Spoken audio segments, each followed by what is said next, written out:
آج 40 نووی کی جو حدیث ہم پڑھ رہے ہیں اس میں غصے کی ممانعت ہے، شدت کے ساتھ، تکرار کے ساتھ۔ اس کے لیے تمہیداً میں نے سورہ آل عمران کی 2 آیات آپ کو سنائی ہیں۔ وہاں ارشاد ہوتا ہے وَسَارِعُوا إِلَىٰ مَغْفِرَةٍ مِّن رَبِّكُمْ، اے مسلمانوں دوڑ لگا دو اور آگے سے آگے نکلنے کی کوشش کرو۔ مسارعت کے معنی ہوں گے تیز دوڑنے میں ایک دوسرے کے ساتھ مقابلہ کرتے ہوئے آگے نکلنے کی کوشش۔ سارعوا الی مغفرۃ من ربکم، اپنے رب کی مغفرت کی طرف دوڑو اور دوڑ میں مقابلہ کرو، ایک دوسرے سے آگے نکلنے کی کوشش کرو۔ وجنت، اور اس جنت کی طرف دوڑ لگاؤ، عرضها السماوات والارض، جس کا پھیلاؤ آسمانوں اور زمین جتنا ہے۔ اعدت للمتقین، وہ تیار کی گئی ہے، سجائی گئی ہے، اسے پورے اہتمام کے ساتھ تیار کیا گیا ہے اہل تقویٰ کے لیے۔ ان اہل تقویٰ کے کچھ اوصاف کیا ہیں؟ الذین ينفقون فی السراء والضراء، وہ لوگ کہ جو خرچ کرتے ہیں، مراد ہے اللہ کی راہ میں، اور اللہ کی راہ میں خرچ کرنے کی 2 مدیں ہیں۔ اللہ کی رضا کے لیے اس کے بندوں میں سے جو محتاج ہوں، جن کو کوئی ضرورت لاحق ہو، ان کی مدد کرنا، یتیم ہوں، بیوائیں ہوں، مسکین ہوں، کوئی قرض تلے دب گئے ہوں، وہ سب کے سب اس میں آ جائیں گے۔ لہذا دوسری مد کیا ہے؟ وہ ہے اللہ کے دین کے لیے خرچ کرنا، دین کی تعلیم و تعلم کا کوئی نظام بنانا،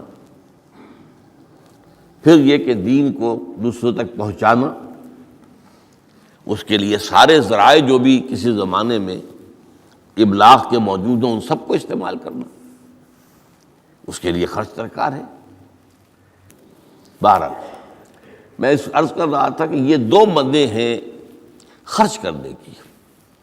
الذین ينفقون فی السراء والضراء، مسرت کی حالت میں آدمی کے پاس کافی ہے، غنی ہے، تب خرچ کر رہا ہے تو ظاہر بات ہے اس حالت میں طبیعت پر اتنا بوجھ نہیں ہوتا خرچ کرنے میں، لیکن خود تنگی محسوس کر رہا ہو پھر خرچ کرے، یہ گویا کہ اس سے اگلا ایک قدم ہے، ضراء ہے، تکلیف کے اندر بھی ہو تو خرچ کرے۔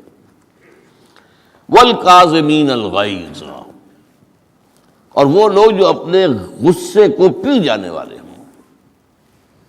والعافین عن الناس، اور غصہ ظاہر بات ہے آتا ہے کسی شخص کی کسی غلطی پر، کسی خطا پر، یا وہ اس نے آپ کے ساتھ کوئی زیادتی کی ہے، تبھی تو غصہ آئے گا نا۔ لہذا غصے کو تو پی جاؤ اور لوگوں کو معاف کرو۔ والعافین عن الناس، یہ 2 کام در حقیقت ایک ہی کام کے 2 رخ ہیں، کہ غصہ آیا ہے تو اسے پی جاؤ، اور جس شخص نے بھی تم پر زیادتی کی ہے، تمہارے خیال میں زیادتی کی ہے، ہو سکتا ہے وہ اپنی جگہ پر صحیح ہو، لیکن یہ کہ بہرحال تمہیں غصہ آیا ہے، اس غصے کو پی جاؤ اور اسے معاف کر دو۔ واللہ یحب المحسنین، اور ظاہر بات ہے کہ اللہ تعالیٰ کو تو ایسے محسنین ہی پسند ہے۔ اب یہاں بھی نوٹ کر لیجئے وہی درجہ احسان جو ہم پڑھ چکے ہیں بڑی تفصیل سے، حدیث جبرائیل کے حوالے سے گفتگو شروع ہوئی تھی، بعد میں پھر بھی مختلف مواقع پر گفتگو آتی رہی ہے، اور اگلی حدیث میں پھر آ رہی ہے احسان کسے کہتے ہیں۔ تو اللہ تعالیٰ کو ایسے محسن جو اپنے اس دین کو خوبصورت بنا لے، دین ان کا جو ہے اور دینی زندگی ان کی جو ہے وہ دل کو لبھانے والی ہو، وہ لوگوں کو پسند آنے والی ہو، بلکہ یہ کہ اس کے اندر جو ہے وہ حسن جو ہے دل آویزی پیدا ہو جائے۔ تو اس آیت کے حوالے سے میں آج پھر حدیث آپ کو سنا رہا ہوں۔ اس کے راوی حضرت ابو ہریرہ ہے رضی اللہ تعالی عنہ، انہوں نے ذکر کیا ہے، اور اس کی روایت جو ہے امام بخاری نے کی ہے رحمہ اللہ، ان رجلا قال للنبی صلی اللہ علیہ وسلم، ایک شخص نے حضور صلی اللہ علیہ وسلم سے عرض کیا، اوصنی، حضور مجھے کچھ وصیت فرمائیے۔ اوصا یوسی ایصاءً، وصیت کرنا، وصا یوصی توصیتاً، اس کے معنی بھی وہی ہے۔ وصا یوصی کے معنی ہو جائیں گے تدریجاً، مسلسل وصیت کرتے رہنا، نصیحت کرتے رہنا۔ اور ایک ہے، ایک مرتبہ آپ نے ایک بات کہہ دی ہے، اوصنی، مجھے وصیت فرمائیے، مجھے نصیحت فرمائیے۔ قال لا تغضب، آپ نے ایک ہی بات فرمائی، غصہ نہ کیا کرو، مغلوب الغضب نہ ہو جایا کرو، کہ غصہ آئے اور تم پر چھا جائے، تمہارے اوپر اپنا غلبہ کر دے۔ فردد مرارا، اب اس شخص کے دل میں شاید کوئی اور بات تھی، اس نے پھر پوچھا، اوصنی حضور، بس کیجیے وصیت مجھے۔ آپ نے پھر فرمایا لا تغضب، پھر پوچھا، وہ تکرار کرتا رہا اور حضور نے بھی ہر مرتبہ وہی بات کہی۔ اب اس سے اندازہ ہو جاتا ہے کہ یہ بات کتنی اہم ہے۔ پہلی بات تو میں آپ کو یہ بتا دوں کہ غصہ آ جانا کوئی غیر فطری بات نہیں ہے، غصہ اللہ تعالیٰ نے انسان میں رکھا ہوا ہے۔ البتہ غصے کے اعتبار سے حضرت حسن، غالباً حسن بصری رحمہ اللہ، ان کا ایک قول بڑا حکیمانہ ہے، بہت حکیمانہ ہے۔ وہ فرماتے ہیں کہ ایک انسان تو وہ ہوتا ہے جو پورا انسان ہوتا ہے، مکمل انسان ہوتا ہے، ایک ہوتا ہے نصف رجل، آدھا انسان، وہ انسانیت کے معیار پر پورا نہیں اترتا، ہاں نصف تک آ جاتا ہے۔ اور ایک انسان ہوتا ہے لیس برجل، وہ انسان ہوتا ہی نہیں، وہ حیوان ہوتا ہے۔ پورا انسان وہ ہے جسے غصہ دیر میں آئے اور جلدی رفع ہو جائے، اور آدھا انسان وہ ہے جسے غصہ جلدی آئے لیکن جلدی رفع بھی ہو جائے، یا دیر میں آئے تو دیر میں رفع ہو، یہ دونوں برابر ہو جائیں گے۔ جلدی غصہ آیا، جلدی ہی ختم بھی ہو گیا، دیر میں آیا، دیر لگا دی جانے میں بھی۔ اور جو شخص سرے سے انسانیت کا مستحق ہی نہیں کہ اسے انسان مانا جائے، غصہ جلدی آ جائے اور دیر میں جائے، تو وہ اصل میں پھر انسان نہیں ہے، وہ اخلاقی اعتبار سے پورا انسان کہلانے کا مستحق نہیں ہے۔ تو غضب کے اعتبار سے یہ تین درجے جو ہے وہ سامنے رہنے چاہیے۔ پھر مزاجوں کی بات بھی ہوتی ہے، اللہ تعالیٰ نے مختلف مزاج بنائے ہیں۔ بعض طبائع کے اندر جمال کا عنصر زیادہ ہوتا ہے، جمالی شخصیت، خوبصورت شخصیت طبعا۔ بعض جلالی مزاج کے لوگ ہوتے ہیں، ہمارے بزرگوں میں بھی ہوتا ہے، دیندار لوگوں میں بھی ہوتا ہے، یہاں تک کہ نبیوں میں بھی ہے۔ حضرت موسیٰ علیہ السلام جلالی طبیعت کے آدمی تھے، آپ کو معلوم ہے ان کے واقعات کو ہمارے سامنے ہیں جو قرآن میں موجود ہیں، کہ ایک قبطی کا اور ایک اسرائیلی کا جھگڑا ہو رہا تھا، اس اسرائیلی نے مدد مانگی تو حضرت موسیٰ نے ایک مکہ لگایا ہے اس قبطی کو اور اس کی جان نکال دی۔ تو ان کے غضب کا، ان کی جلالی طبیعت کا یہ عالم ہے۔ اور اس کا سب سے بڑا نقشہ جو قرآن مجید میں آتا ہے کہ جب اللہ تعالیٰ نے جب ہجرت ہو گئی اور مصر سے حضرت موسیٰ علیہ السلام اپنی قوم کو لے کر، بنی اسرائیل کو لے کر نکل آئے، دریا یا سمندر بھی اللہ نے پار کرا دیا، سمندر کو یا دریا کو پھاڑ کر، اس کے بعد وہ مرحلہ آیا کہ انہیں اب شریعت دی جائے، اس لیے کہ اصل میں ہجرت کے بعد پھر شریعت آتی ہے۔ ہجرت سے پہلے کا وقت جو ہے وہ تو ایک کشاکش کے اندر گزرتا ہے، جیسے کہ 12 برس حضور کے مکے میں ہے، ایک کشاکش ہے جسے ہم عام طور پر کشمکش کہہ دیتے ہیں، ایک سٹرگل ہے، اس میں مصیبتیں ہیں، تکلیفیں ہیں، ماریں کھائی جا رہی ہیں وغیرہ وغیرہ۔ تو ابھی کسی تفصیلی شریعت کے لیے جانے کا موقع نہیں تھا۔ نماز بھی جا کر 5 وقتہ جو ہے وہ سن 1190 میں فرض ہوئی ہے، یعنی آپ سمجھئے کہ ہجرت سے 1-1.5 سال پہلے۔ اس کے علاوہ زکوٰۃ کا کوئی نظام ابھی باقاعدہ کہ یہ اتنے میں سے اتنا کوئی نہیں۔ ہاں عام طور پر لفظ زکوٰۃ استعمال ہوا ہے، اپنے مال کو پاک کرو، پاک کرتے رہا کرو، مال میں سے صدقہ خیرات نکالتے رہا کرو، اس سے وہ مال پاک ہو جاتا ہے۔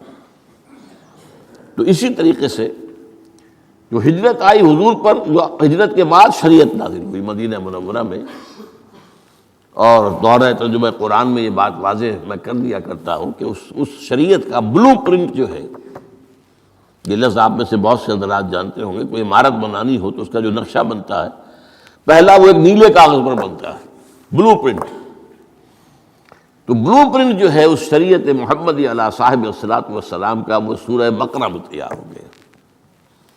پھر اس میں جو تفاصیل کے اور پورے جو خد و خال آئے ہیں، وہ پھر سورہ نساء اور سورہ مائدہ اس کی تکمیل کی صورت۔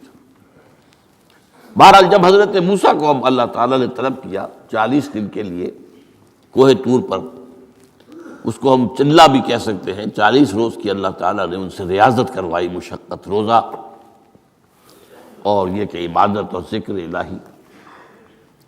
اس کے بعد انہیں اللہ نے تورات عطا فرما دی۔ اس میں آپ کو یاد آ جانا چاہیے، حضور سے بھی قرآن مجید کے نزول سے قبل اسی طرح کا معاملہ غار حرا میں آپ کی جو خلوت گزینی ہوتی تھی، اور وہاں پر جو بھی آپ اب کیا عبادات کرتے تھے یہ ہمیں معلوم نہیں ہے، لیکن یہ ہے کہ عام طور پر جو محدثین نے کہا ہے، کان صفت تعبدہ فی غار حرا التفکر والاعتبار، غور و فکر کرتے تھے کہ یہ کائنات کیا ہے، کیا اس کا نظام ہے، یہ معاشرہ ہمارا کدھر جا رہا ہے، یہ خرابیاں کیوں بڑھ رہی ہیں، یہ کیوں انسان کا خون کرتا ہے، یہ کیا بات ہے، یہ کیا وجہ ہے کہ کچھ لوگ بھوکے مر رہے ہیں اور کچھ لوگ جو ہیں ان کے پاس بہت دولت جمع ہو گئی، یہ غور و فکر جو ہے تو یہ آپ کا رہا ہے بہرحال۔ لیکن یہ کہ تخلیہ اور غار میں آپ کا قیام یہ اپنی جگہ پر ثابت ہے۔ تو اسی طریقے سے وہاں 40 دن کا معاملہ ہوا حضرت موسیٰ علیہ السلام کے ساتھ۔ اس کے بعد الواح دے دی گئیں، جو پتھر کی تختیاں تھیں، ان کے اوپر جو احکام عشرہ ہیں، دی 10 کمانڈمنٹس، جو بنیاد ہیں۔ جیسے میں نے کہا کہ سورہ بقرہ جو ہے شریعت محمدی کی اساس ہے، تو شریعت موسوی کی اساس وہ 10 کمانڈمنٹس ہیں، جو کہ پتھر کے سلوں پر لکھی ہوئی دی گئی ہیں حضرت موسیٰ علیہ السلام کو کوہ طور پر۔ اب پیچھے کیا ہوا؟ حضرت موسیٰ کی اس غیر حاضری میں سامری کو موقع مل گیا، اس نے گمراہ کرنے کے لیے ایک شعبدہ دکھایا، اور وہ شعبدہ کیا تھا؟ آل فرعون کے جو زیور وغیرہ ہوتے تھے ان لوگوں کے، وہ ان بنی اسرائیل کے لوگوں کے پاس امانت رکھا کرتے تھے، یعنی انہیں بھی اندازہ یہ تھا یہ اسرائیلی جو ہیں یہ بددیانت نہیں ہے، یہ جو ہے اس کے اندر جو ہے وہ نہیں کریں گے کوئی خیانت، خائن نہیں۔ بہرحال چونکہ حضرت ابراہیم کی اولاد تھے، حضرت یعقوب کی اولاد تھے، تو چاہے اور ان میں خرابیاں آ گئی ہوں گی، لیکن یہ کہ یہ اندازہ انہیں تھا کہ یہ امین لوگ ہوتے ہیں، تو ان کے پاس امانت رکھی ہوئی تھی۔ جب وہ نکلے وہاں سے وہ ساری چیزیں بھی ساتھ لے کر آ گئے۔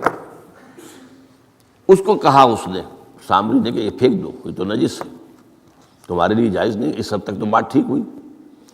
پھر ان کو پگھلا کر اور ایک بچڑے کی شکل بنا لی، اور اس کے اندر ایسا کچھ میکینزم رکھا کہ اس میں سے ہوا گزرتی تھی، اندر سے کھوکھلا تھا، تو آواز ایسی آتی تھی جیسے کہ بچڑا ڈکرا رہا ہو۔ انہوں نے کہا یہ ہے تمہارا خدا۔ یہ موسیٰ کو تو مغالطہ لگا ہے، کس غلطی فہمی کے اندر وہ پڑ گئے ہیں، کہاں گئے ہیں، کس خدا کے پاس گئے ہیں، یہ خدا تو یہ ہے تمہارا خدا، اسے پوجو۔ بہرحال وہاں کچھ لوگ جو ہے کافی بڑی تعداد میں لوگوں نے پرستی شروع کر دی۔ اب جب اللہ نے بتایا اے موسیٰ تمہاری قوم پیچھے فتنے میں پڑ چکی ہے، اور اس کی بھی ایک عجیب بات ہے، اس بتائی دوں آپ کو کہ حضرت موسیٰ کے لیے جو اللہ نے وقت معین کیا تھا کوہ طور پر آنے کا، آپ اس وقت مقرر سے پہلے پہنچ گئے۔ شوق، اللہ نے ایکسپلینیشن کال کی، یہ سورہ طٰہٰ میں موجود ہے۔ ما اعجلک عن قومک یا موسیٰ، موسیٰ یہ تم اپنی قوم کو چھوڑ کر جلدی کیوں آ گئے؟ ابھی تو وہ وقت معین نہیں آیا، کیوں آ گئے؟ اب حضرت موسیٰ تعجب سے کہتے ہیں کہ مجھے تو شاباش ملنی چاہیے تھی کہ تو میرا شوق دیکھ، میرا اشتیاق دیکھ، اور الٹی جو ہے ایکسپلینیشن کال کرنی پڑ رہی ہے۔ قال عجلت الیک ربی لترضی، پروردگار میں تو جلدی کر کے آیا اس لیے کہ تو راضی ہو جائے کہ تیرے طلب کرنے پر میں وقت معین سے بھی پہلے پہنچ گیا ہوں۔ فرمایا نہیں، یہ اجرت جو ہے یہ ایسی خطا ہے تمہاری کہ تم نے در حقیقت جو یہ غلطی کی ہے اس کی وجہ سے سامری کو موقع مل گیا ہے کہ اس نے تمہاری قوم کو اضلھم السامری، سامری نے گمراہ کر دیا۔ یہ خبر پا کر اب حضرت موسیٰ علیہ السلام جب آئے ہیں واپس اپنی قوم، اس کے لیے جو الفاظ آئے ہیں یہ سورہ اعراف کے اندر ہے، فلما رجع موسیٰ الی قومہ غضبان آسفا۔ یہ غضبان، یہ غضب کی ایک انتہائی شکل ہے۔ اس وزن پر عربی زبان میں جو الفاظ آتے ہیں وہ کسی شے کی شدت کو ظاہر کرتے ہیں۔ انا جوعان، میں بھوک سے مرا جا رہا ہوں۔ انا عطشان، میں پیاس سے مرا جا رہا ہوں۔ اسی طرح رحمان، جس میں رحم جو ہے وہ ٹھاٹھے مارتے سمندر کے مانند ہے۔ تو اس وزن پر جو الفاظ آتے ہیں اسی وجہ سے غضبان، تو میں کہہ رہا تھا یہ ہے جلالی طبیعت حضرت موسیٰ علیہ السلام کی، کہ انہیں جب یہ اندازہ ہوا کہ میری قوم کے کچھ لوگ جو ہیں وہ اس طریقے سے گمراہ ہو گئے، مشرک ہو گئے، وہ شرک بھی جلی شرک، خفی شرک نہیں، باقاعدہ ایک پرستش جو ہے ہو رہی ہے ایک بشرے کی، اسے خدا مانا جا رہا ہے۔ اسفا، بہت ہی متاسف۔ اب یہ دو الفاظ آ گئے، غضبان، اسفا، ایک جانب غضبناک اور دوسری طرف انتہائی افسوس اور رنج کی کیفیت۔ چنانچہ وہاں آ کر جو الفاظ قرآن مجید میں آئے ہیں اسی جلالی طبیعت کا مظہر، وَأَلْقَى الْأَلْوَاحَ، وہ جو لے کر آئے تھے تختیاں وہ تو آپ نے ڈال دی۔ وَأَخَذَ مِرَاثَ أَخِيهِ يَجُرُّهُ إِلَيْهِ، اپنے بھائی حضرت ہارون کا سر پکڑ کر، بلکہ داڑھی کے بال پکڑ کر اور پیشانی کے بال پکڑ کر گھسیٹا، یہ تم نے کیا کیا؟ میں تمہیں خلیفہ بنا کر گیا تھا یہاں تمہارے ہوتے ہوئے اور یہ کام ہو گیا، تم کیوں نہ میرے پیچھے آ گئے مجھے بتانے کے لیے؟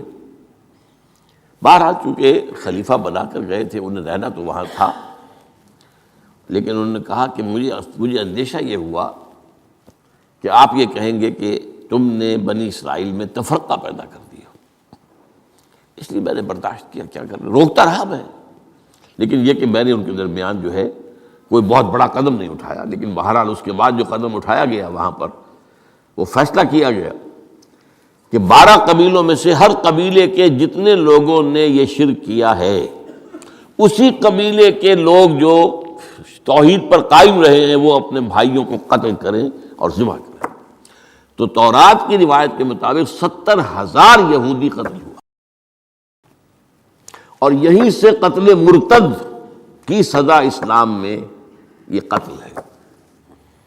یہ سب بات لوگ کہتے ہیں جو منکرین حدیث ہیں آج کل اور روشن خیال ہیں، اور جو اپنی روشن خیالی کا جو سند لینا چاہتے ہیں مغرب سے، تو مغرب کا تصور تو یہ ہے کہ یہ انسانی حقوق میں سے ہے، ایک مسلمان ہے اسے اگر عیسائیت پسند آ گئی عیسائی ہو جائے، اس کا حق ہے، وہ کوئی مجرم تو نہیں۔ یہ تمہاری شریعت میں یہ کہ قتل کر دیا جائے، یہ تو جو حقیقت جو بنیادی حقوق ہے انسان کے اس کے خلاف ہے۔ اسی طریقے سے ایک مرد اور ایک عورت رضامندی سے زنا کرتے ہیں، آپ کو کیا اعتراض ہے؟ جو ان کا حق ہے، ہاں مائنر نہ ہو، چھوٹے نہ ہو، نابالغ سے زنا نہ کیا گیا ہو، جبر نہ کیا جائے، جبر کریں گے تو مجرم ہو جائیں گے، لیکن اگر رضا کے ساتھ باہمی رضامندی سے وہ کرتے ہیں زنا تو کوئی جرم نہیں ہے، ان کی مرضی ہے۔ تو یہ سارا تصور جو ہے حقوق انسانی کا جس طرح کا ایک مبالغہ آمیز تصور دنیا میں ہو گیا ہے، اس کی روح سے ہمارے ہاں بھی جو لوگ ہیں جو انہی کو ماڈل بنا رہے ہیں اب، تو وہ کہتے ہیں کہ جناب قرآن میں کہاں ہے مرتد کی سزا، اس طرح قرآن میں کہاں رجم کی سزا؟ تو یہ جان لیجئے کہ یہ دونوں سزائیں حضور نے اپنی سنت کے ذریعے سے نافذ کی ہیں، لیکن اخذ کی ہیں تورات سے۔ ظاہر بات ہے کہ حضور سے پہلے جو شریعت موسوی تھی وہ لاگو تھی. یہودیوں کے لیے شریعت موسوی تھی، آج تک بھی ہے. عیسائیوں کے لیے بھی حضرت مسیح یہی کہہ کر گئے تھے کہ یہ نہ سمجھنا کہ شریعت موسوی کو ختم کرنے آیا ہوں میں. Law of Moses, don't think I have come to destroy law. This law of Moses will be applicable to you. وہ تو سینٹ پال نے ختم کیا ہے. اور آج کی عیسائیت جو ہے یہ عجیب مذہب ہے جس میں کوئی قانون ہے ہی نہیں. لیکن یہ کہ اسلام میں بہرحال انسانی حقوق کی بھی حدود ہیں، ان حدود کے اندر انسانی حقوق ہوں گے. ہاں اگر آپ مسلمان ہیں اور آپ کو کوئی اور پسند آ گیا، آپ مسلمان ملک کو چھوڑ دیجیے، دارالاسلام کو چھوڑ دیجیے، بات چلے جائے گی. لیکن یہ ہے کہ دارالاسلام میں رہتے ہوئے آپ کو اختیار نہیں ہے. اس کی وجہ ہے کیونکہ اسلامی ریاست کی بنیاد ایک نظریے پر ہے.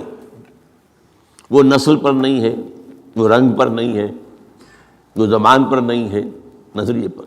نظریے کو کمزور کر دینے والی شے یہ ہے کہ لوگ سازش کر کے ایک وقت میں ایمان لائیں اور پھر مرتد ہو جائے تاکہ اسلام کی ہوا اکھڑ جائے.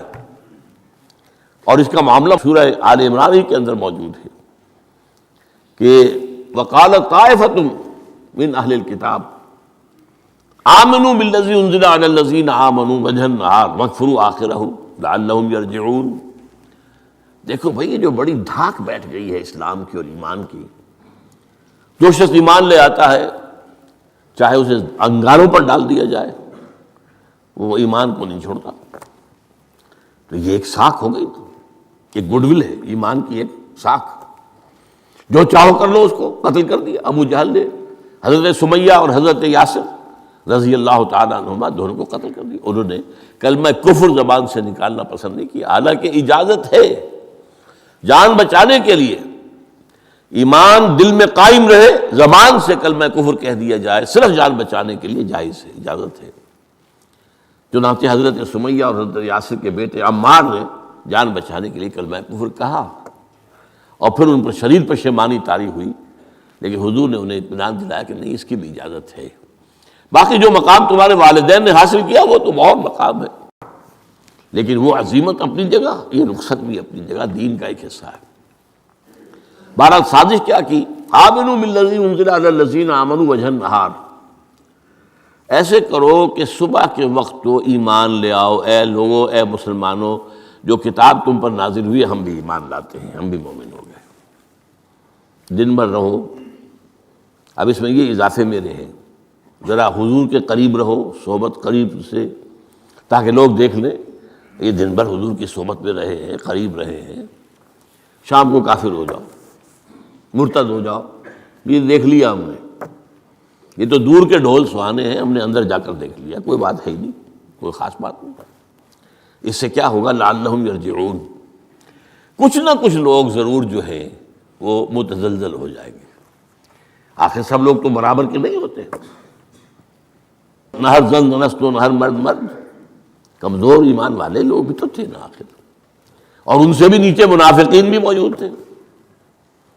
لیکن کمزور ایمان والوں کے دل کے اندر بھی خدشہ پیدا ہوا ہوگا، وسوسہ اندازی کا شیطان کو موقع مل گیا کہ بھائی کوئی بات دیکھی ہوگی نا، انہوں نے بڑے بھلے لوگ تھے، بڑے اچھے لوگ تھے، بڑی نیک نیتی سے ایمان لائے تھے، اور حضور کی صحبت میں اور محفل کے اندر بڑے مؤدب ہو کر بیٹھے رہے تھے، بڑی توجہ سے انہوں نے حضور کا کلام سنا تھا. تو آخر کوئی بات تو ہوگی نا جو دیکھی ہے انہوں نے، تبھی تو وہ جو ہے وہ اسلام کو چھوڑ کر چلے گئے. اس فتنے کا سد باب کرنے کے لیے قانون بنا ہے، جو اسلام لائے دیکھ بھال کر لائے. اس لیے کہ ظاہر بات ہے کہ یہ تو اب ایک وادی، اس کے اندر قدم رکھنا ہے جس میں مشکلات بھی آئیں گی، تکالیف بھی آئیں گی. لیکن یہ کہ بہرحال اس سے رجوع کرنے کا پھر حق نہیں ہوگا. اسلام اگر چھوڑو گے تو قتل کیے جاؤ گے.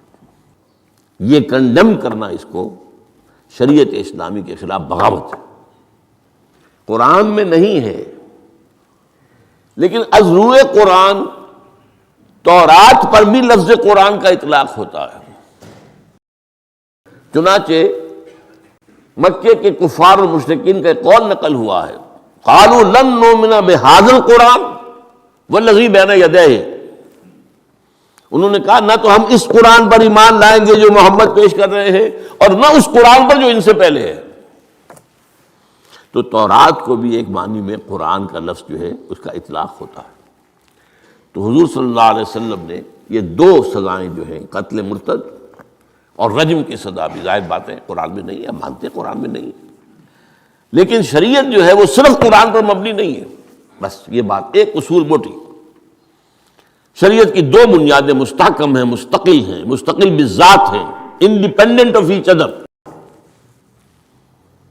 کتاب اللہ و سنت رسولہ صلی اللہ علیہ وسلم، اللہ کی کتاب اور اللہ کے رسول کی سنت، صرف قرآن نہیں ہے۔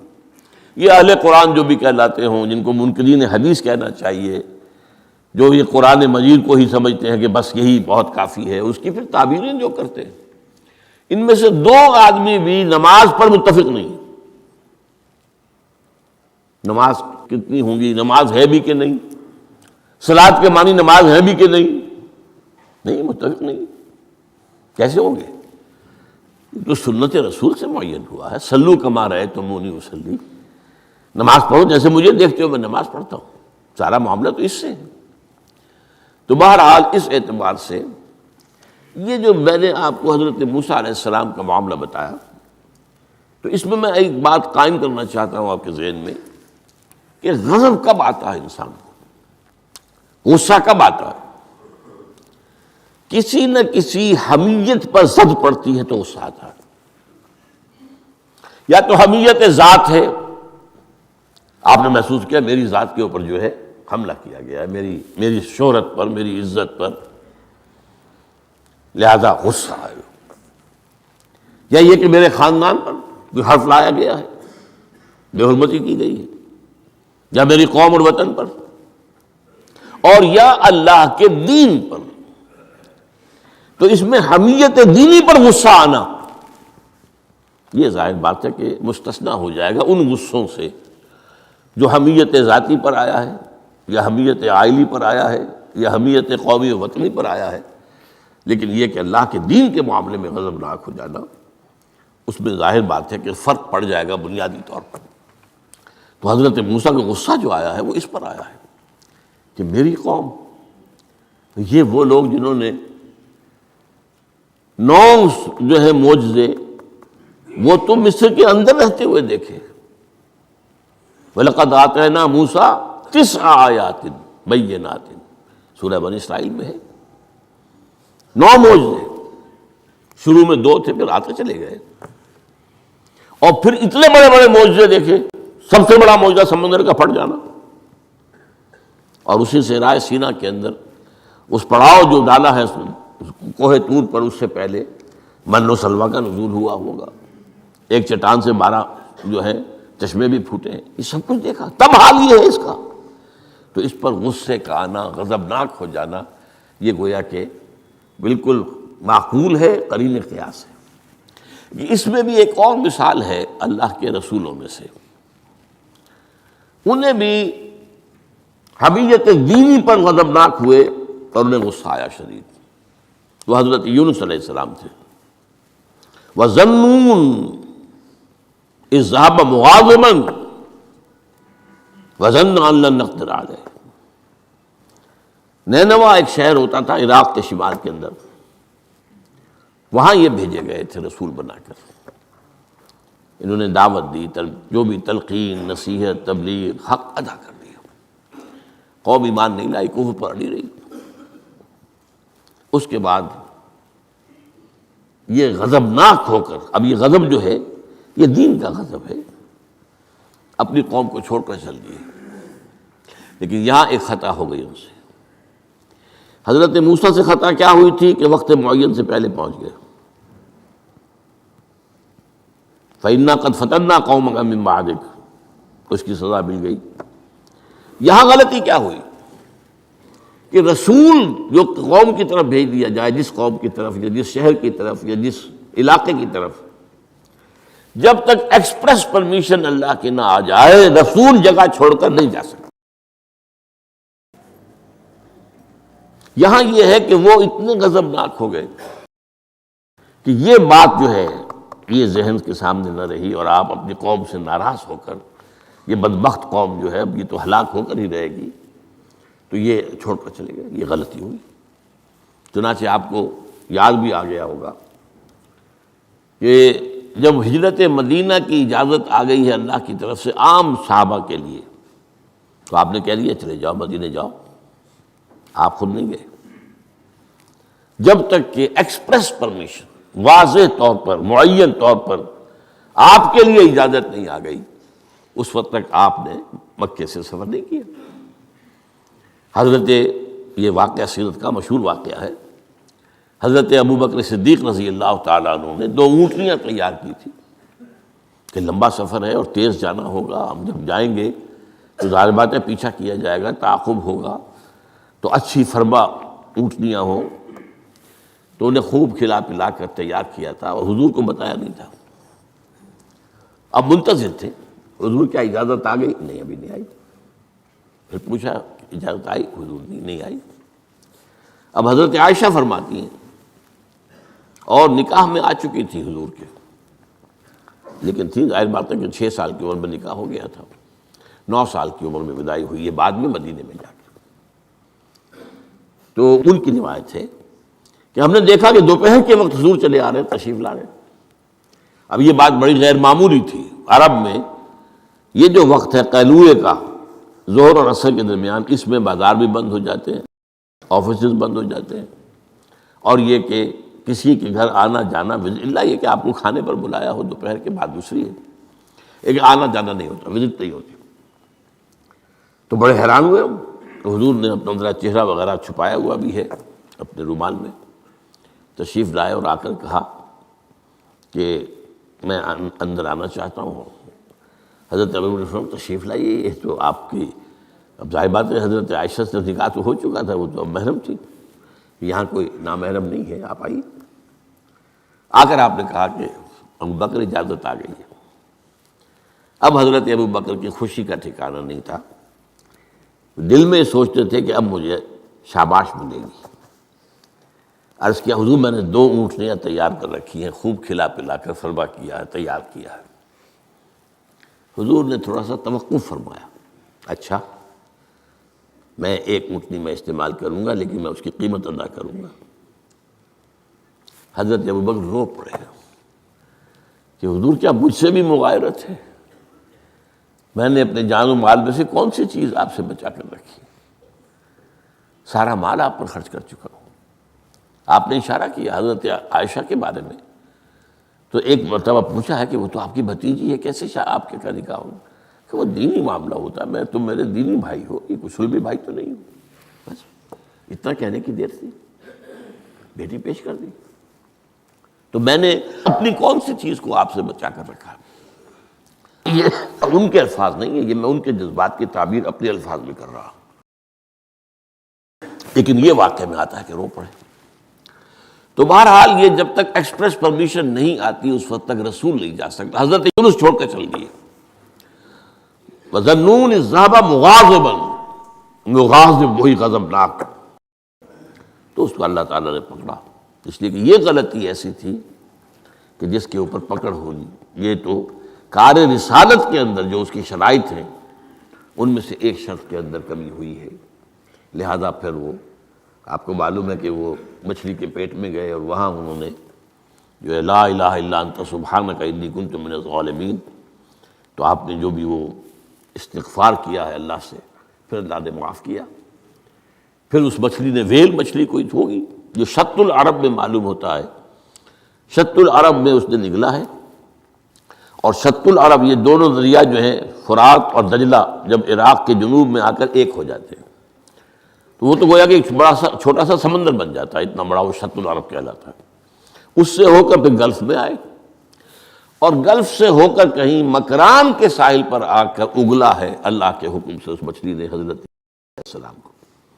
اس پر ایک تحقیقی مضمون میثاق میں ایک زمانے میں شائع ہوا تھا، میں اب اس کی تفصیل میں نہیں جا سکتا، کہ اس علاقے میں حضرت یونس علیہ السلام کو اور پھر وہ اس کے ساحل پر پڑے رہے، تو معلوم ہوا کہ یہاں پر غضبناک ہو جانا اگرچہ تھا حمیت دینی کی وجہ سے، لیکن وہاں بھی جو بنیاد ہے دین کی اور جو اس کے جو شرائط ہیں ان میں سے کسی کو کراس کرنے کی اجازت نہیں. اس میں سے اگر کسی رسول سے بھی ہوا ہے تو پھر یہ کہ اللہ تعالیٰ کی طرف سے گرفت ہوئی ہے. اور یہاں یہ نوٹ کرا دوں میں آپ کو، ہم جو مبالغے آمیزی کیا کرتے ہیں نعتوں کے اندر، اور آج کل انتہا ہوئی ہے ٹی وی کے اوپر، بعض چینلز کے اوپر نعتوں ہی نعتیں، نعتیں ہی نعتیں، نعتیں ہی نعتیں، پھر ان کے اندر جو مبالغے ہوتے ہیں. حضور نے فرمایا ہے مجھے یونس ابن متہ پر بھی فضیلت مت دو. اب یونس ابن متہ وہ ہیں واحد رسول جن سے کچھ خطا ہوئی ہے اور جس پر سزا ہوئی ہے. باقی اور رسولوں میں سے کسی کے ساتھ ایسی بات ثابت نہیں. خطا ہوئی ہے حضرت موسیٰ سے بھی، ما عجلک عن قومک یا موسیٰ، لیکن خطا جو ہے اس کی کوئی سزا حضرت موسیٰ کو نہیں ملی. واحد رسول ہیں حضرت یونس علیہ الصلوۃ والسلام، الا قوم یونس.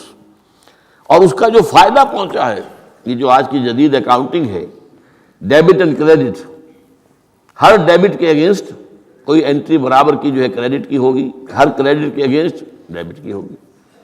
یہ جو ڈیبٹ ہوا حضرت یونس کے خلاف، یہ کریڈٹ بن گیا قوم کے خلاف، قوم کے حق میں، کہ عذاب کے آثار شروع ہو گئے، جس کے بعد کہ کسی قوم کے لیے دروازہ بند ہو جاتا ہے توبہ کا. جیسا کسی فرد کے لیے جب موت کے آثار شروع ہو جائیں اب توبہ کا دروازہ بند ہے، تو جب وہ عذاب کے آثار شروع ہو گئے وہ قوم کو یاد آ گیا کہ یہ بات وہی ہو گئی جو یونس کہا کرتا تھا علیہ الصلوۃ والسلام.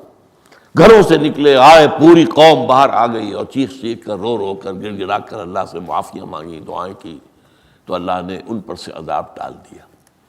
تو سورہ یونس میں اس کے بیان کیا گیا ہے کہ عذاب الہی کے جب شروع ہو جائیں آثار پھر وہ ٹل نہیں سکتا الا قوم یونس. یہ صرف ایک ہی مرتبہ ہوا ہے، استثناء ہے واحد، حضرت یونس علیہ السلام کی قوم.